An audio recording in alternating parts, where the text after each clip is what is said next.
back to Robin Minds. Now, arguably the biggest award celebrating, rewarding, showcasing the people in front and behind the camera, celebrated the 12th edition. I'm talking about the Africa Magic Viewers' Choice Awards, which held yesterday.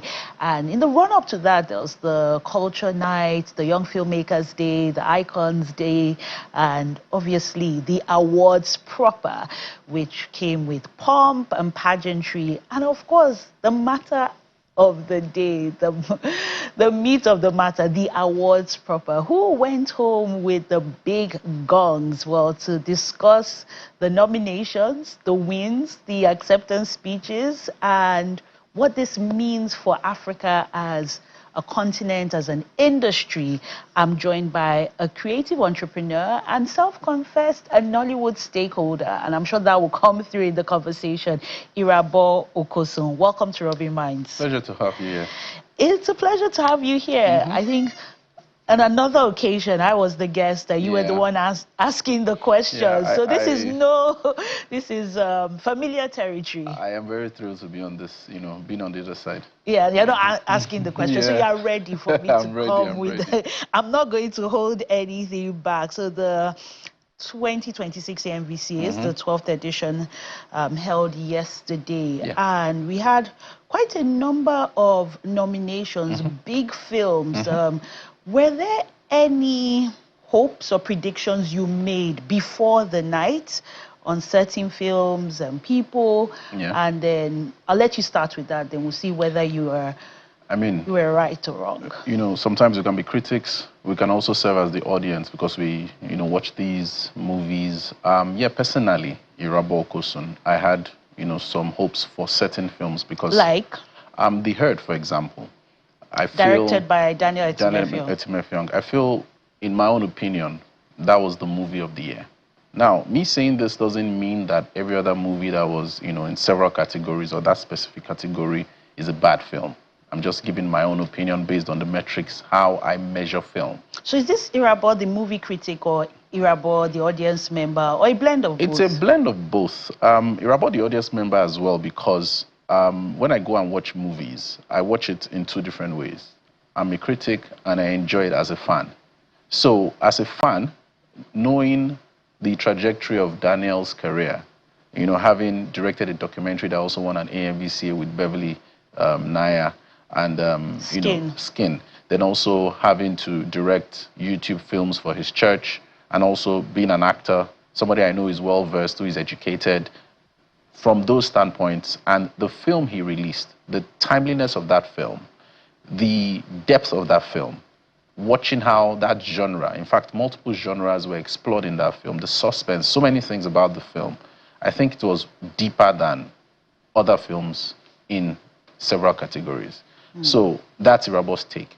But so you were rooting for The Herd, but I know The Herd had several nominations. So did My Father's Shadow, which was the big winner of the night, and so did even To Kill a Monkey. So were there any shocks, surprises? So yes, you would call them shocks or surprises, because certain people would have seen these films or TV series and had their own opinions. But we have to understand that it is jury-based and it's audience-based. So you have those different categories that are for respective, jury and audience selections. I am coming at it from this angle, and I'll be very objective. Those in the jury are the ones that would decide, those films. You cannot but leave it to that. Now, the audience, they decide best actor, digital creator, and the likes. So actors now need to use this as sample research to see that. In as much as I could be a great actor, you also need to work on your marketability, because these metrics would determine if you become a winner at the end of the day. So that's how I see it. I'm not going to bash, the wins or the nominations. I wouldn't do that. No, I would just come at it from this angle that I just explained it. So yes, I had my personal, films that I thought. Even some of the winners, if you saw their demeanor when they received certain awards, like Uzo Arukwe, I don't think he expected it.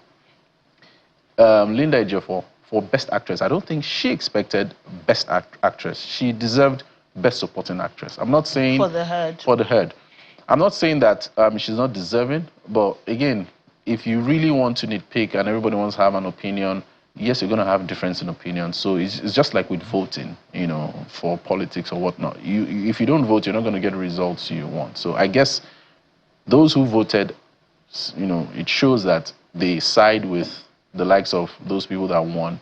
Then the jury, you now have to look at it. Are we looking at technical movies now, going away from box office numbers? Because you would argue with what's going on Twitter for the movie Ginger, a lot of people don't like it, but it's nominated. But above all, it did well at the box office. So are you saying those who watched it in streaming don't know what they're saying, or those who paid money for it to get to that amount also don't know what they're saying? So it's a debate. But I love the fact that we have these platforms. I love the fact that we still have the AMVCA. The industry needs it.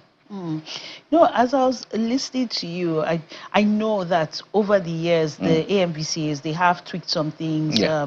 Some categories have come back, some have gone, some have been subsumed. There's been a lot of arguments of, you know, judging an actor, an actress who featured in a film versus a series. And I know some categories have gone from being strictly voting to jury based. But I want us to talk about the big winner of the night, right. My Father's Shadow, directed by Akindele Davis Jr. As a critic, what did this movie do for you? Oh no, it's a fantastic art house film. I don't have any issue with the film.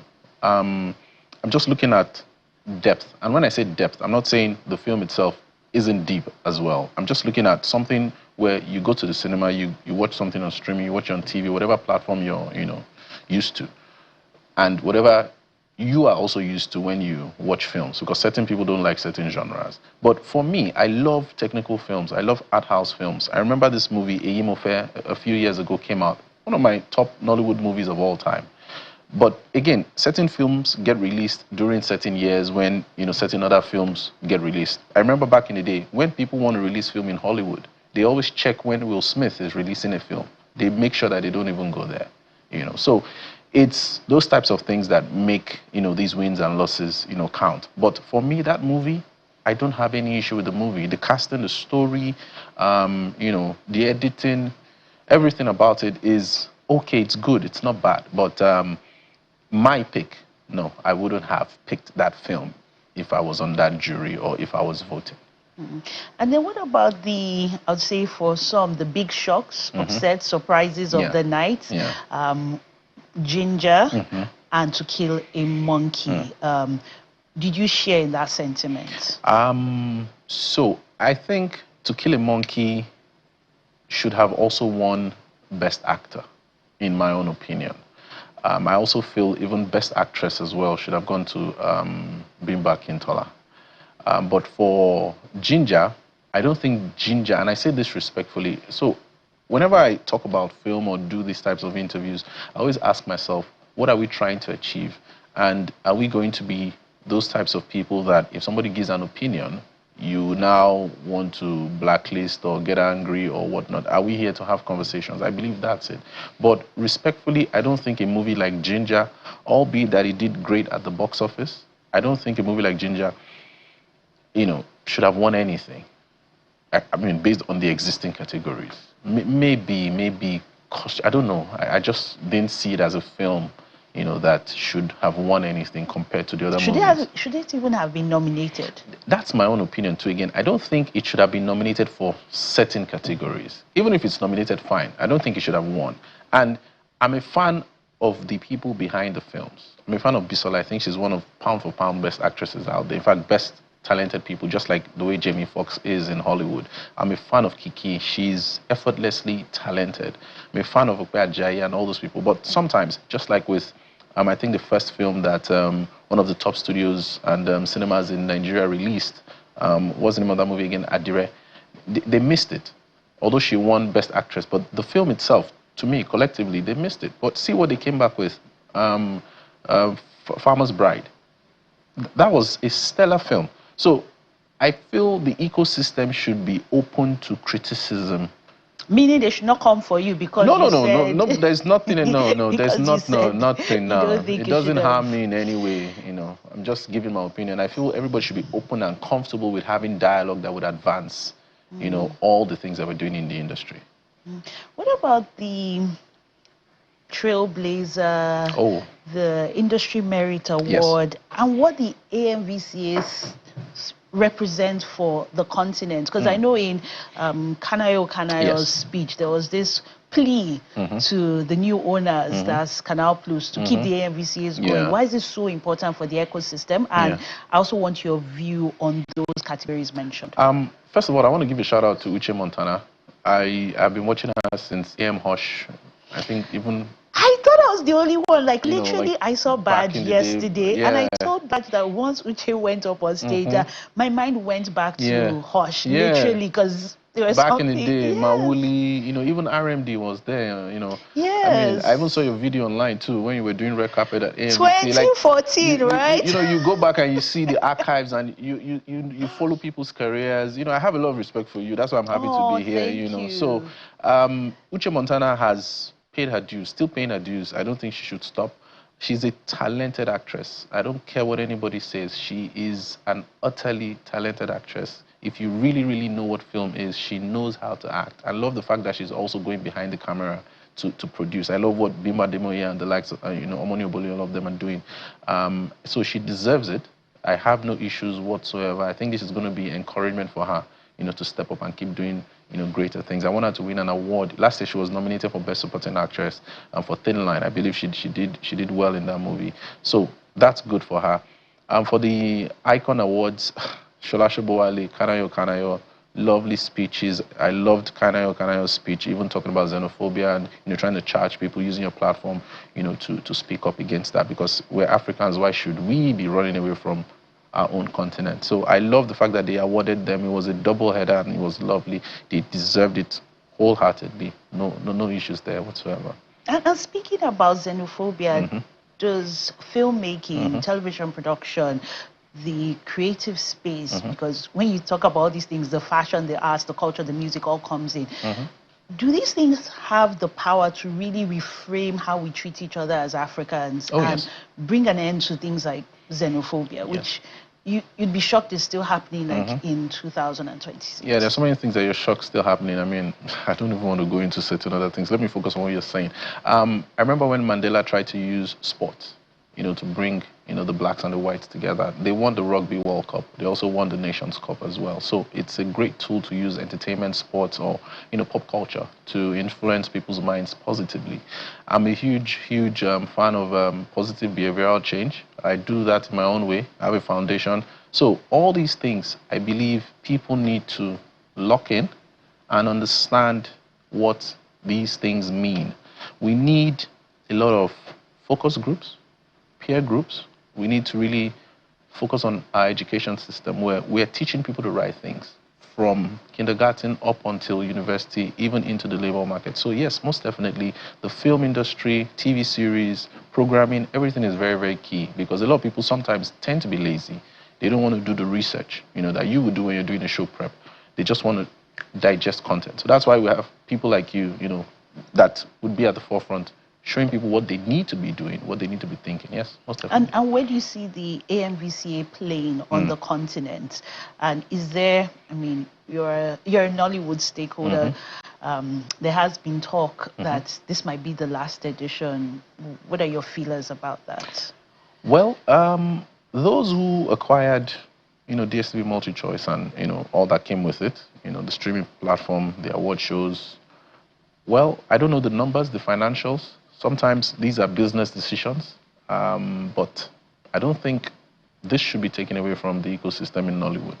We need the critics, we need the distributors, we need the producers, we need the actors, we need the actresses, we need everybody. We need the media.